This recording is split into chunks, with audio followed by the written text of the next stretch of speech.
muchísimas gracias por continuar con nosotros aquí en Primera Hora. Hoy en el segmento de sexualidad vamos a hablar acerca de la diversidad sexual, y para darnos más detalles acerca de este tema se encuentra con nosotros una experta. Ella es la terapeuta Ana Salgado, quien nos acompaña esta mañana, a quien le doy la más cordial bienvenida. ¿Cómo amanece hoy, doctora? Hola, buenos días. Un placer tenerla con nosotros. Igual, por gracias. acá.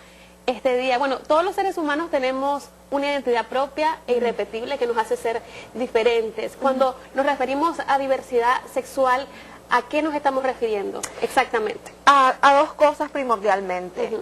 Por una parte está la orientación sexual y por el otro lado está la identidad de género. Porque hablamos de LGTB, lesbianas, gays, bisexuales, transexuales. Entonces estamos hablando de esas dos cosas.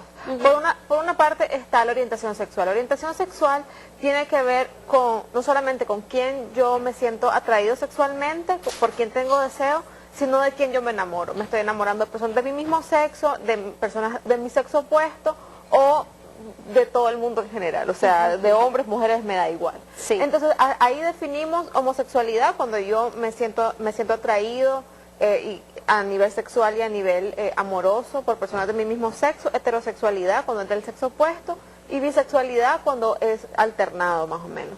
Esto, digamos, no son casillas cerradas generalmente. Generalmente los seres humanos van en un continuo.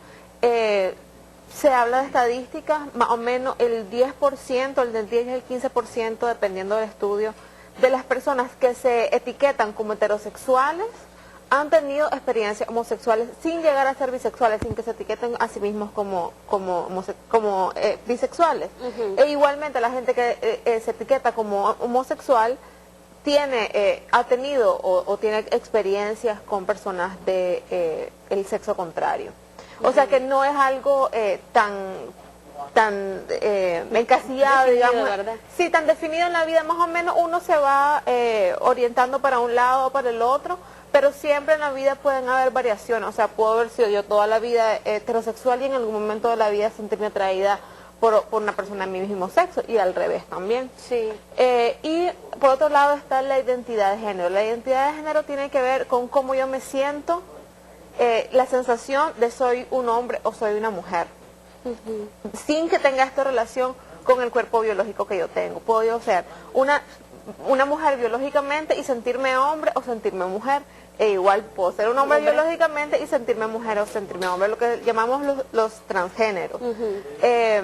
Y esto es una cuestión totalmente diferente, no tiene nada que ver con orientación. O sea, un hombre que es transgénero, o sea, que se siente mujer, puede sentirse atraído hacia hombres o hacia mujeres, y entonces es orientación sexual, homosexual o heterosexual, dependiendo. ¿Cómo podemos hacer con la intolerancia? Que se convierte básicamente en una discriminación. Perdón. Sí. ¿Qué consejo daría usted como terapeuta? Bueno, Muchas veces, muchas personas sienten rechazo hacia este tipo de orientaciones sexuales. sí. Sucede mucho. Si uno es una persona que vive con esto, los seres humanos siempre tienen problemas con todo lo que sea diferente, la gente que se viste distinto, la gente que piensa distinto, todo lo que no es distinto generalmente nos genera un cierto rechazo. Cada vez más, como esto se ha normalizado más, entonces hay menos discriminación, la gente se siente un poquito más cómoda, lo empieza a ver como más natural. Esto es un proceso importante. Mientras más la gente más tenga contacto con este tipo de orientaciones o con este tipo de identidad, entonces más cómoda se va a sentir al respecto.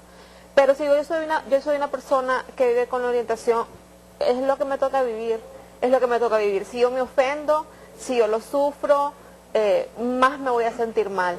La gente tiene el derecho de decir básicamente lo que quiera, yo no puedo controlar lo que pasa fuera de mí. Pero si yo me ofendo, tengo dos cosas que puedo hacer. Si es cierto lo que me está diciendo, entonces lo tomo y lo agradezco. Y si no es cierto lo que me está diciendo, entonces no me ofendo tampoco.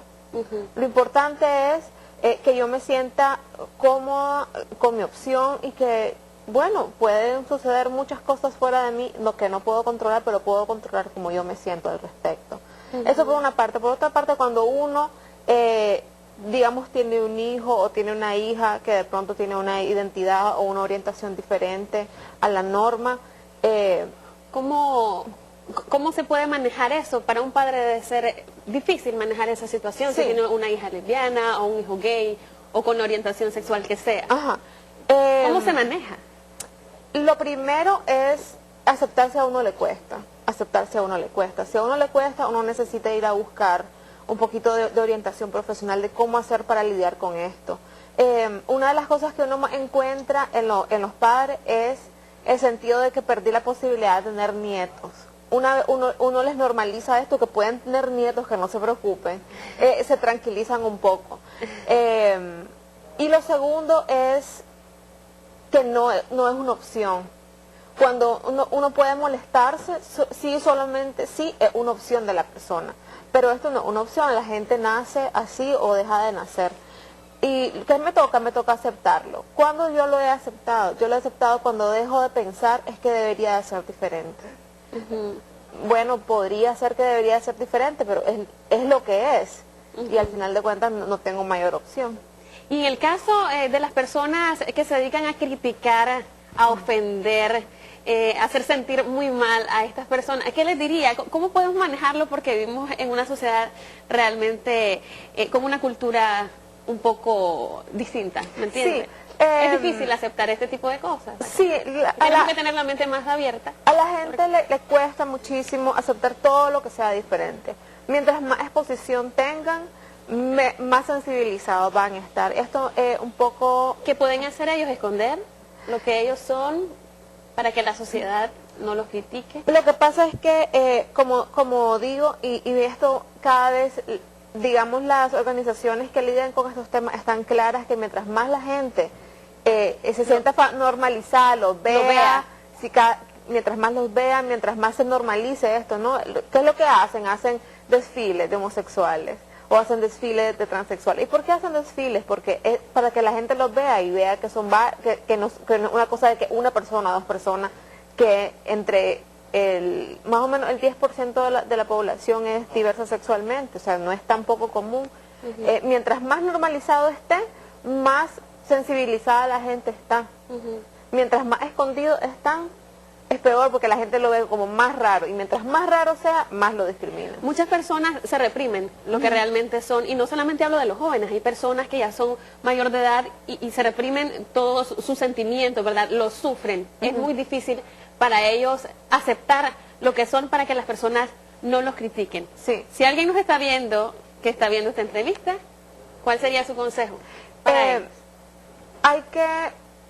Lo que pasa es que aceptarse como homosexual es difícil, porque generalmente cuando hablamos de son homosexuales o son un cochón, lo estamos diciendo como una ofensa, desde chiquito. Entonces, si yo soy eso, entonces es difícil, pues esto es una ofensa, pero eso es lo que yo soy. Entonces la homofobia interiorizada, lo que yo creo de la homosexualidad, a pesar de que lo sea, es una cuestión difícil.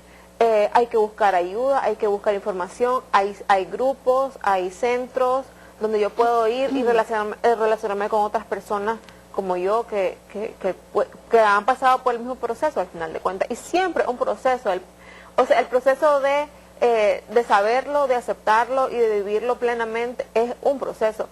Especialmente porque los heterosexuales generalmente tenemos ejemplos afuera, o sea, la Cenicienta y el Príncipe. De chiquito vemos cómo hace un hombre para relacionarse con una mujer, qué es lo que yo tengo que hacer en una relación de pareja, pero los homosexuales no tienen ese ejemplo. O sea, en ningún lado aparece como un hombre, como enamora a otro hombre, o como otra mujer hace para seducir a otra mujer, no se mira en ningún lado. Entonces, estos grupos ayudan mucho a que yo pueda relacionarme con otras personas y ver ejemplos positivos de cómo se lleva una relación homosexual o de cómo se vive la homosexualidad de forma positiva y plena. Vemos ya matrimonios de homosexuales, de lesbianas que adoptan, que tienen esa opción, ¿verdad?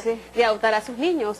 Es algo, pues, es como un consejo para las personas que tienen este tipo de orientación y que no se sientan mal con su vida, ni mal con su propio tipo de orientación sexual que tengan. Sí, ahora la sociedad está cada vez más abierta a eso, incluso a nivel legislativo, incluso en Nicaragua hay legislación cada vez más abierta en este sentido, y eso es positivo. Perfecto. Bueno, muchísimas gracias, doctora, por habernos acompañado. Gracias a la terapeuta Ana Salgado por estar con nosotros esta mañana y brindarnos esta información y estos consejos. Nosotros con esta información vamos a continuar con mucho más de Primera Hora. Iván Peña está listo al otro lado del estudio. Adelante, Iván.